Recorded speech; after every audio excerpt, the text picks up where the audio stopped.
How's it going, fellas, and welcome to the channel where I kick back, relax, and talk NBA 2K22. And I've taught you guys how to get an A+ with a point guard. I've taught you how to get A+ with a big man. I've taught you how to rebound, block shots, and everything in between. But today I'm going to be teaching you guys how to pass the ball in NBA 2K22. Something so simple can benefit you guys a ton in the Mycareer. So over the next few minutes, I'm going to be talking about types of passing, alley-oops, and even icon passing. So if you like that sort of stuff of rant, raves, tips, tutorials, whatever you want to call them, don't forget to leave a like, hit the subscribe button, and let's get into it. Passing has taken a huge nerf this year, fellas. It really has, and without the right badges and knowing which pass to throw in all situations, it becomes more difficult just to find an open pass to your teammates in the Mycareer without it being plucked out of the sky. Because if you don't have bullet passer on at least gold, you're going to struggle offline and online just to make simple passes because your passes just aren't fast enough, fellas, and they kind of lob in the air and make it easy to be plucked out of the sky from the defender. And it'll happen time and time again. If you don't have bullet passer on gold, you're really gonna struggle to just make simple passes. And don't forget needle threader, fellas. Everybody thinks dimer.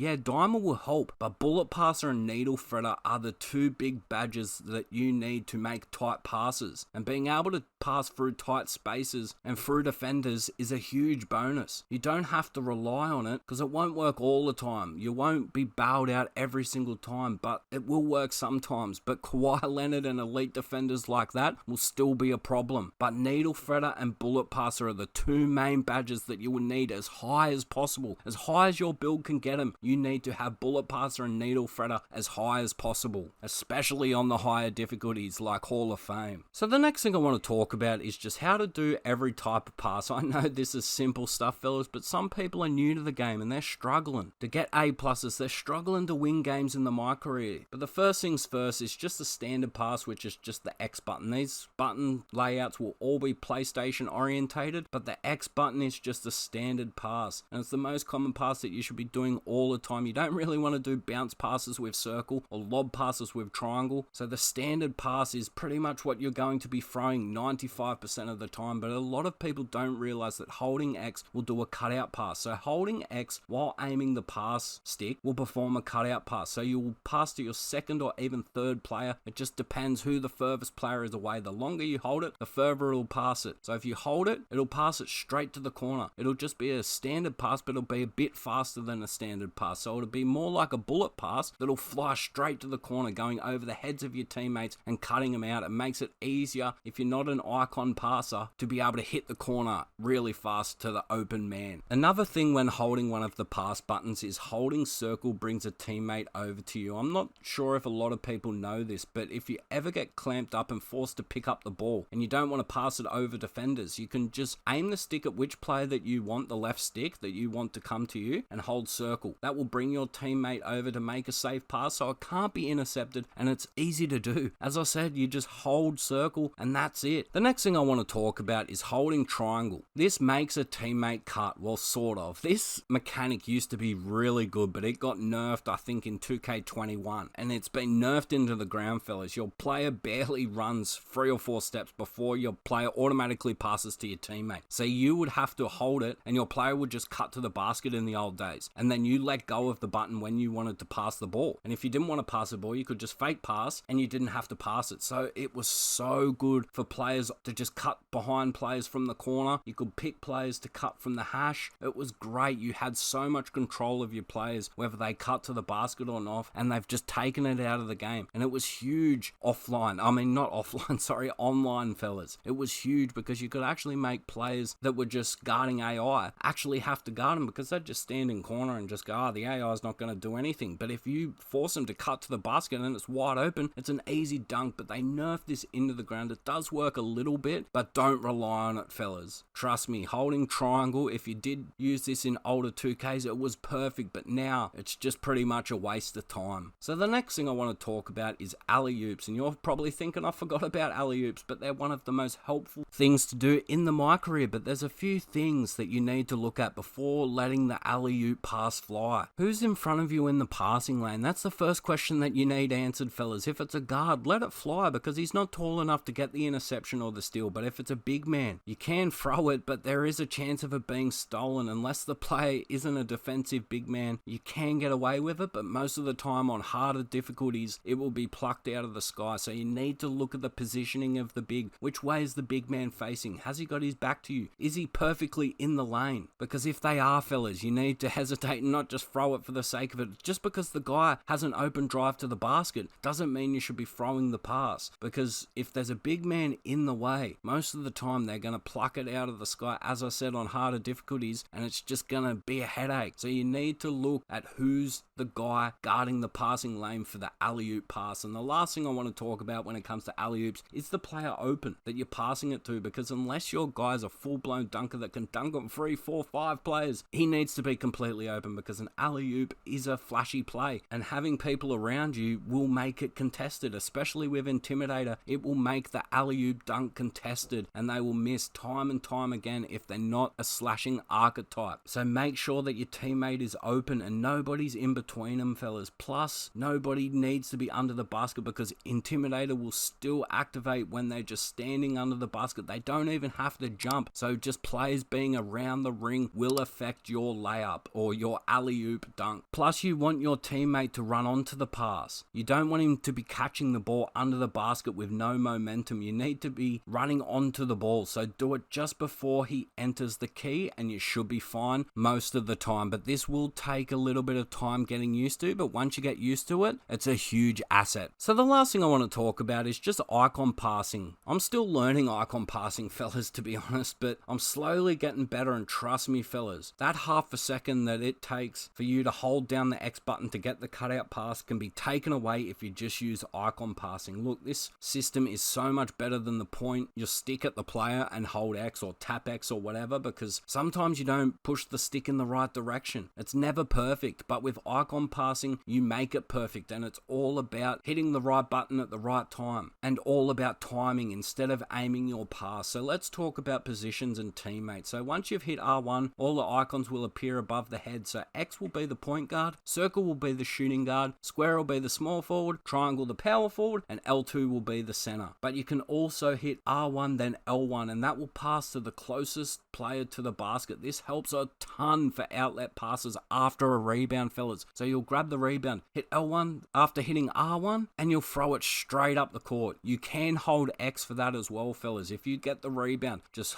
hold the stick forward, hold X, and you'll pass it to the furthest guy to you, and most of the time the closest guy to the basket as well. So if you're not familiar with icon passing, holding X does do outlet passes as well. So the last thing I want to talk about is just a few final thoughts, and passing is so important this year. As I said at the start of the video, if you don't have needle threader and bullet passer, you're going to struggle. You're going to turn the ball over and over and over again, and using these tips will help you. They aren't the be all and end all. You still need to learn from your mistakes, fellas, and that's the biggest thing. You need to learn from your mistakes. If something doesn't work, try something else, and just because it worked once doesn't mean it's going to work over and over and over again. You have to start reading the situation and adapt. But anyway, guys, I've talked and raved long enough. If you do like these rant, raves, tips, tricks, whatever you want to call them, don't forget to leave a like, hit the subscribe button, and comment down below what you're struggling with when it comes to passing. Just leave it all in the comments below, fellas. I'll be happy to reply, and if I can help you, I'll be more than happy to. But anyway, guys, I've talked and raved long enough. Leave a like, comment, subscribe, and I'll catch us later.